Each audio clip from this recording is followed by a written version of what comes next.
ချင်းပေါင်းအခုပြောနေငါတို့ရင်းတော့ပြောတော့မယ်နေတယ်လို့ဒီပုံစံတိုင်းဆိုရင်လည်းမနေမယ်သူတို့သွားပြီးချင်းပေါင်းအမလေးတို့ဒီတမျိုးမှတစ်ခါကျ ကဲကျွန်တော်ရောက်နေတော့ခေါက်ဆွဲရောက်နေရှင်လို့ကျွန်တော် ဟုတ်တယ် စတိုက်ထင်တာအများကြီးပေါ့သူစတိုက်တင်တာအများကြီး ဒါမှမဟုတ်လေ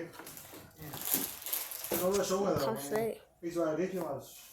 ရှုံး ဆို တာ တော့အေးတွေ့ရဖြစ်သွားတာဟွာဒါမှဆော့ရအောင်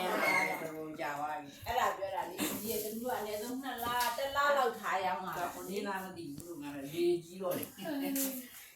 ရေကြီးတော့အဲဒီသူတို့ပဲမင်းလည်းတက်တက်နိုင်နေဖြစ်နေတာအားလုံးကတော့မသိပါဘူး ဟုတ်တယ်အဲ့ဒါကြောင့်ပြောအလုပ်လေးချပါတယ်လို့ဆိုမှာပဲလို့ ပေါ်တော့ဖြစ်လို့ရင်ကြော်ရင်လည်းကြော်ရအောင်အတင်းနဲ့ခဏလောက်ရတော့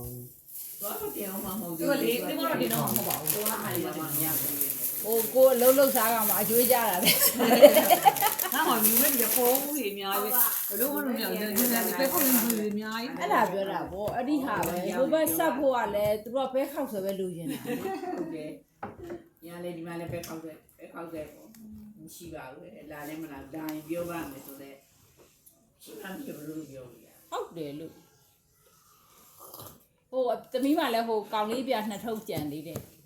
အဲ့ဒီဟာဘလို့ထိုးရောင်းသူတို့တွေကအင်းတင်းနေအားကြည့်ပါရတာကောင်းတယ်မဆက်ဘူးပြောလဲမရအောင် စာဘူးချူတယ်ချူချူပါဟိုတော့ဝယ်ရမ်းကြည့်တာအဲ့ဒီစာလေးရန်ကောင်းတယ်ဒီလိုရတယ်အဲ့လိုပဲစာလေးလိုရန်ကောင်း အဲ့လိုပဲလေအဲ့လိုပဲပြောရအောင်အဲ့လိုဆိုတော့ ဘလို့ရတာမရှိဘူးအဲ့ဒီစာလေးစာကောင်းအေးဒီဘောကြည့်နေဟေး ဒါလေးဒီဘက်ခဏတာ ဗီဒီယိုနဲ့ ဘယ်တော့ရော အမဒီက